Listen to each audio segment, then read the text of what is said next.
Hi பசங்களா! நீங்க இப்ப 11லேருந்து 12த் போறீங்க அப்டின்னா, இந்த வீடியோ உங்களுக்கானது. மறக்காம கடைசி வரைக்கும் பாருங்க. அதே மாரியே உங்க கூட சேர்ந்து படிக்கிற 11த் பசங்க, 11லேருந்து 12த் போற பசங்க இருந்தாங்க அப்டின்னா, அவங்களுக்கு இந்த வீடியோ ஷேர் பண்ணுங்க. கண்டிப்பா யூஸ்ஃபுல்லா இருக்கும். ஓகேவா? ஃபர்ஸ்ட் விஷயம் என்னன்னு பார்த்தீங்க அப்டின்னா, 12த் மேத்ஸ். ஸோ என்கிட்ட நெறைய பேர் வந்து அடிக்கடி கேட்கிற கேள்வி என்னன்னு பார்த்தீங்க அப்டின்னா, 12த் மேத்ஸ் வந்து ரொம்ப கஷ்டமா இருக்கு சார். எப்டி வந்து அத ஹேண்டில் பண்றது? எப்டி வந்து இது வந்து நம்ம வொர்க் அவுட் பண்றது? என்ன பண்ணா எனக்கு வந்து கொஞ்சம் ஈஸியா இருக்கும்? மேத்ஸ்னாலே ரொம்ப கஷ்டம். 12த் மேத்ஸ் இன்னும் கஷ்டமா இருக்குது. ஸோ நான் என்ன பண்றது? என்ன பண்ணேன்னு சொல்லிட்டு நெறைய பேர் என்கிட்ட கேட்டே இருப்பாங்க. அதுக்கான ஆன்ஸர் தான் நான் இங்க குடுக்க போறேன். ஓகேவா? ஃபர்ஸ்ட் விஷயம் 12த் மேத்ஸ் வந்து ஃபர்ஸ்ட் மேத்ஸ்னாலே ஏன் கஷ்டமா இருக்கு அப்டிங்கிறத நம்ம பார்க்கலாம். ஓகேவா? ஸோ மத்த சப்ஜெக்ட்லாம் பார்த்தீங்க அப்டின்னா, உங்களுக்கு கன்டினியூஷன் அப்டிங்கிறது அந்த அளவுக்கு இருக்காது. ஆனா மேத்ஸ் பார்த்தீங்க அப்டின்னா கன்டினியூஷன். ஏன்னா, நீங்க 6த்ல என்ன படிச்சீங்களோ, அத 7த்ல யூஸ் பண்ணி அதுக்கு மேல கொஞ்சம் படிப்பீங்க. 7த்ல என்ன படிச்சீங்களோ, அது கூட சேர்த்து கொஞ்சம் 8த்ல கொஞ்சம் மேல படிப்பீங்க. அதுக்கு மேல 9த் கொஞ்சம் மேல படிப்பீங்க. அப்ப உங்களுக்கு எது பேஸா இருந்துச்சு? 6த்ல தான் பேஸா இருந்துச்சு. சப்போஸ் நீங்க ஏதாவது ஒரு பர்ட்டிகுலர் வருஷத்துல, ஏதாவது ஒரு பர்ட்டிகுலர் கிளாஸ் நீங்க மிஸ் பண்ணீங்க அப்டின்னா, அந்த கான்செப்ட் உங்களுக்கு சரியா தெரியாம போயிடும். ஸோ அதனால என்ன பண்ணுவீங்க? அதுக்கு அடுத்த டாபிக் கொஞ்சம் கஷ்டமா இருக்கும். அதுக்கு அடுத்த டாபிக் கொஞ்சம் கஷ்டம். இதே மாரியே கன்டினியூஸ் ஆயிட்டே இருந்துச்சு அப்டின்னா, அப்ப கண்டிப்பா வந்து உங்களுக்கு மேத்ஸ் வந்து கஷ்டமா தான் இருக்கும். ஓகேவா? ஸோ அதுக்காக வந்து எல்லாருமே எல்லா சமயத்திலயும் ஃபுல்லா கிளாஸ் போய் எல்லாத்தையும் மொத்தமா கவனிக்கணும் அப்படிங்கிறது கிடையாது. எப்பல்லாம் உங்களுக்கு ஒரு பர்ட்டிகுலர் டாபிக்ல ஒரு நாலேட்ஜ் குறையுதோ, அத நீங்க திரும்பியும் கொண்டு போயிட்டு எங்கேயாவது சர்ச் பண்ணியாவது, எப்படியாவது டியூஷன்ல போயாவது நீங்க அந்த கான்செப்ட்ட வந்து ஃபில் பண்ணணும். அப்படி ஃபில் பண்ணிட்டீங்க அப்படின்னா எந்த பிரச்சனையும் கிடையாது. ஃபில் பண்ணாத பட்சத்தில என்ன ஆகும் அப்படின்னு பார்த்தோம்னா, நம்ம மைண்ட் வந்து அத புரிஞ்சுக்கிட வந்து அந்த அளவுக்கு வந்து ஹெல்ப் ஆகாது ஆக்சுவலி. ஓகேவா? ஸோ மேத்தமேட்டிக்ஸ்ல அதுதான் ஒரு மெயினான இஷ்யூ. ஓகேவா? இது உங்களுக்கு எங்க பிரச்சனையா இருக்குன்னு பார்த்தீங்க அப்படின்னா, 12த் வரப்ப. ஓகேவா? 12த் வரப்ப மொத்தம் 12 சாப்டர் இருக்குது. ஓகேவா?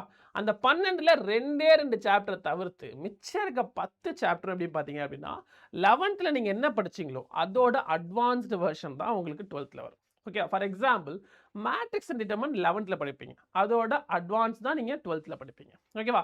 அதே மாரி அப்ளிகேஷன்ஸ் ஆஃப் 2டி ஜியோமெட்ரி இல்ல அப்ளிகேஷன் ஆஃப் 3டி ஜியோமெட்ரி சரி, உங்களுக்கு வந்து 11த்ல என்ன படிக்கிறீங்களோ, அதோட அட்வான்ஸ்ட் வெர்ஷன் தான் 12த்ல படிப்பீங்க. இன்டகிரேஷன், டிஃபரன்சியேஷன் அதோட அப்ளிகேஷன் தான் நீங்க 2வது படிப்பீங்க. ப்ராபபிலிட்டி அதோட அப்ளிகேஷன் தான் நீங்க அடுத்தது படிப்பீங்க. ஸோ இந்த மாரி எல்லா டாபிக்கும் 12த்ல இருக்க 12ல 10 சாப்டர் பார்த்தீங்க அப்படின்னா, நீங்க 11த்ல படிச்சது தான் அதோட அட்வான்ஸ்ட் வெர்ஷன் தான் நீங்க படிப்பீங்க. ஸோ இப்ப நம்ம பசங்க என்ன பண்ணுவாங்க? 11த்ல உங்களுக்கு போர்ட் எக்ஸாம் கிடையாது. ஸோ அப்ப நீங்க என்ன பண்ணுவீங்க? 11த்ல தான் போர்ட் எக்ஸாம் இல்லையே அப்படின்னு சொல்லிட்டு, ஸ்கூல்லயுமே என்ன பண்ணுவாங்கன்னா, 11த்த விட்டுட்டு 12த்த டீச் பண்ண ஆரம்பிச்சுருவாங்க. பாதி வருஷத்துலேருந்து. இப்ப 12த்துக்கு ஸ்கூலே ஆரம்பிக்கல. ஆனா இப்ப கேட்டாலும், பாதி பேர் வந்து 11த்ல எனக்கு 12த்ல 5 சாப்டர் முடிச்சுட்டாங்கன்னு சொல்றாங்க. எப்படி அது வந்து பாசிபிள்னு கேட்டீங்க அப்படின்னா, காரணம் அவங்க 11த்லயே 12த் எடுக்க ஆரம்பிச்சுட்டாங்க. ஸோ அவங்க 11த்துக்கு அந்த அளவுக்கு இம்பார்ட்டன்ஸ் குடுக்கல. இந்த கேப்னால தான் 12த் போனீங்கன்னா உங்களுக்கு எதுவுமே புரியல. ஸோ அப்ப நீங்க 12த் போறப்ப அங்க இருக்க மேத்ஸ் டீச்சர் கிட்ட என்ன சொல்லுவாங்க, "நீங்க இந்த 11த்லயே படிச்சிருக்கணும். இப்ப ஏன் இது பண்றீங்க?" அப்படின்னு சொல்லி கேட்பாங்க. 11த் படிக்கிறப்ப அது நீங்கலாம் அடுத்த வருஷம் இது தேவை கிடையாது. நீங்க 12த்ல போய் படிச்சுக்கங்க அப்படின்னு சொல்லிட்டு அவங்க அங்க இது பண்ணி அனுப்பிடுவாங்க. ஸோ இந்த மாரி வந்து ஒரு ஃபுட்பால் மாரி இந்த பக்கம் அந்த பக்கம் அடிக்கிறதுனால தான் பசங்களால அந்த அளவுக்கு வந்து அண்டர்ஸ்டாண்ட் பண்ண முடியல. ஓகேவா? 2வது விஷயம் என்னன்னு பார்த்தீங்க அப்படின்னா, நம்ம தமிழ்நாடு ஸ்டேட் போர்ட்ல ஒரு முக்கியமான பழக்கம் இருக்கு. ஓகேவா? ஸோ இது என்னன்னு பார்த்தீங்கன்னா, ரிப்பீட்டட் கொஸ்டின். ஓகேவா? நீங்க ஸ்டேட் போர்ட்ல ஃபைனல் எக்ஸாம் எழுதணும் அப்படின்னா, நீங்க பாஸ்ட் ப்ரீவியஸ் இயர் கொஸ்டின்லாம் பேட்டர்ன்லாம் செக் பண்ணீங்கன்னா, அத வச்சு நீங்க கெஸ் பண்ணிடலாம் எந்த மாரி கொஸ்டின்ஸ் வரப்போகுது அப்படின்னு சொல்லிட்டு, நம்ம கூட நெறைய ப்ரெடிக்ஷன்லாம் பண்ணோம். ஸோ அதனால வந்து ஒரு நல்ல பெனிஃபிட்னா நல்ல மார்க் வாங்கலாம். 2வது நீங்க மேத்ஸ் எதுவுமே புரியலனா கூட, எப்படியாவது வந்து ஒப்பேத்தி நீங்க ஈஸியா வந்து பாஸ் ஆயிடலாம். ஸோ இந்த மாரி சிச்சுவேஷன் இருக்கனால என்ன ஆகுது அப்படின்னா, பசங்க வந்து மேத்ஸ புரிஞ்சுட்டு படிக்க ட்ரை பண்ண மாட்றாங்க. இதனால தான் வந்து தமிழ்நாடு பசங்களால இந்த நீட் எக்ஸாமா இருக்கட்டும், இல்ல ஜேஇ எக்ஸாமா இருக்கட்டும், அந்த அளவுக்கு அவங்களால பெருசா வர முடியாது. காரணம் என்னன்னு பார்த்தீங்க அப்படின்னா, இதுதான். புரிஞ்சுட்டு படிச்சோம் அப்படின்னா, அதாவது தமிழ்நாடு சிலபஸ் எந்த அளவுக்கு வந்து சூப்பரா இருக்கு அப்படின்னா, இருக்கிற ஓவரால் இந்தியால நீங்க எந்த சிலபஸ் எடுத்தாலும், அது தமிழ்நாடு சிலபஸோட கம்மியா தான் இருக்கும். அதுல அவ்ளோ விஷயங்கள் இருக்குது. நீங்க ஏதாவது ஒரு விஷயம் படிக்கணும்னு சொல்லி செக் பண்றீங்க அப்படின்னா, சிபிஎஸ்இ போர்ட்ல கூட இல்ல அது. இன்ஃபாக்ட் ஜேஇ சிலபஸ விட நம்ம தமிழ்நாடு சிலபஸ் வந்து அதிகம். அதே மாரி நீங்க தமிழ்நாடு சிலபஸ் படிச்சாலே, ப்ராப்பரா படிச்சாலே, ஜேஇ கொஸ்டின்ஸ் நீங்க ஈஸியாவே சால்வ் பண்ணலாம், சிபிஎஸ்இ பசங்கள விட. ஆனா ரியாலிட்டி எப்படி இருக்குது? சிபிஎஸ்இ பசங்க தான் நல்லா ஜேஇல எக்ஸாம் எழுதுறாங்க. இன்ஃபாக்ட் அது வந்து ஒரு அட்வான்டேஜா பார்க்குறாங்க. அதுக்கு என்ன காரணம்னு பார்த்தீங்க அப்படின்னா, சிபிஎஸ்இல நீங்க புரிஞ்சுட்டு படிச்சா மட்டும் தான் டெஸ்ட் நல்லா எழுத முடியும். நல்ல ஸ்கோர் வாங்க முடியும். ஸோ பசங்க எல்லாருமே புரிஞ்சுட்டு படிக்கிறாங்க.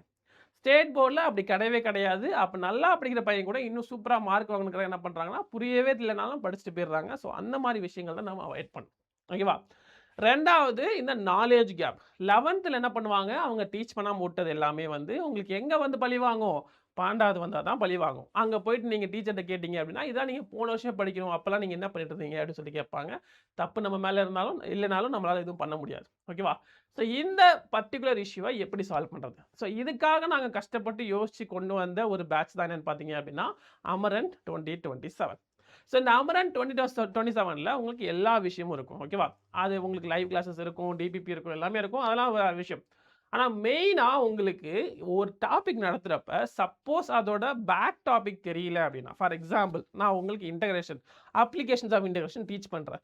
ஆனா உங்களுக்கு பேசிக்ஸ் ஆஃப் இன்டகிரேஷனே தெரியல அப்படின்னா, அதோட அப்ளிகேஷன் எப்படி நீங்க சால்வ் பண்ணுவீங்க? ஸோ அப்ப பேசிக்ஸ் ஆஃப் இன்டகிரேஷன் பத்தல அப்படின்னா, உடனே நான் வந்து ஃபுல்லுத்தையும் எடுக்கணும் அப்படின்னு சொல்லி நம்ம நினைக்க முடியாது. ஏன்னா நமக்கு 2 வருஷத்துக்கான இத வந்து ஒரே வருஷத்துல டீச் பண்ண முடியாது. ஆனால் உங்களுக்கு என்ன தேவையோ, அதாவது 11த் டாபிக்லேருந்து எத மட்டும் நடத்துனா உங்களுக்கு 12த் புரிய வாய்ப்பு இருக்கோ, அந்த டாபிக்க நடத்தி, அதுக்கப்புறம் வந்து 12த் நம்ம ஃபுல்லா டாபிக்க கவர் பண்ணணும். ஸோ இது மூலியமா என்ன ஆகும்னு பார்த்தீங்க அப்படின்னா, ஃபர்ஸ்ட் விஷயம் பசங்க புரிஞ்சுட்டு படிக்க ஆரம்பிப்பாங்க. ஸோ அப்படி நீங்க புரிஞ்சுட்டு படிக்க ஆரம்பிச்சிட்டீங்க அப்படின்னா, அதுவே உங்களுக்கு போதும். நீங்க யோசிக்க ஆரம்பிச்சிட்டீங்கன்னா, அதுவே போதும். நீங்க எந்த காம்படிட்டிவ் எக்ஸாம்னா போலாம், ஜேஇ போலாம், நீட் போலாம், என்டிஏ எக்ஸாம் போலாம், ஐஎம்யூ சிஇடி எக்ஸாம் போலாம், இல்ல சிஇயூடி எக்ஸாம் போலாம், என்டிஏ எக்ஸாம் போலாம். அத தாண்டி என்ன மாரியான ப்ரொஃபஷனல் கோர்ஸ்க்கான என்ன மாரியான விஐடி ட்ரிபிள் எக்ஸாமா இருக்கட்டும், இல்ல எஸ்ஆர்எம் ஜேஇஆ இருக்கட்டும், இந்த மாரி எந்த எக்ஸாம் நீங்க எடுத்தாலும், உங்களால கண்டிப்பா சிபிஎஸ்இ பசங்களோட பெட்டராவே பண்ண முடியும். Only if you study everything properly. ஓகேவா? ஸோ அந்த விஷயம் உங்களுக்கு கிடைக்கும் அமரன் 2027ல. சப்போஸ் நீங்க வந்து 11த் சார் நான் நெறைய மிஸ் பண்ணிட்டேன் சார். நான் 12த் நல்லா படிக்கணும்னு ஆசைப்படுறேன். 12த் மட்டும் படிக்காம நான் ஜேஇக்கும் ட்ரெயின் ஆகணும். அதே மாரி வந்து மத்த காம்படிட்டிவ் எக்ஸாமுக்கும் ட்ரெயின் ஆகணும். அதே மாரி நான் வந்து வேற எங்கேயாவது நான் இதுக்கு போறேன்னா, இப்ப ஆர்பி எக்ஸாம் எழுதுறேன், இல்ல வந்து கவர்ன்மென்ட் எக்ஸாம் எழுதுறேன், இல்ல பேங்க் எக்ஸாம் எழுதுறேன்னா, அப்பயும் என்னால நல்லா பண்ண முடியும்னு நெனச்சீங்க அப்படின்னா, உங்களுக்கு இதுதான் ஒரே வழி. ஸோ இதுல ஜாயின் பண்ணீங்க அப்படின்னா, உங்களுக்கு தேவையான எல்லாமே ப்ரொவைட் பண்ணுவோம். ஸோ சப்போஸ் நீங்க ஜாயின் பண்ணீங்க அப்படின்னா, நாளையிலேருந்தே நீங்க என் கிளாஸஸ் அட்டெண்ட் பண்ணலாம். ஸோ ஆல்ரெடி நம்ம ஒரு சாப்டர் முடிச்சுட்டோம். பட் அதுக்கான கிளாஸஸ் ஆல்ரெடி உங்களுக்கு ரெக்கார்டரா இருக்கும். ஸோ ஜாயின் பண்ணி பார்த்தீங்கன்னா உங்களுக்கே தெரியும். ஓகேவா? ஸோ ஆல் தி பெஸ்ட் பசங்களா. ஸோ இதே மாரியே 11த் டூ 12த் போற உங்களோட ஃப்ரெண்ட்ஸ் யாராவது இருந்தாங்க, இல்ல உங்களுக்கு தெரிஞ்ச பசங்க யாராவது இருந்தாங்க அப்படின்னா, அவங்களுக்கு இந்த வீடியோ ஷேர் பண்ணுங்க. ரொம்ப ஹெல்ப்ஃபுல்லா இருக்கும். ஓகே? All the best.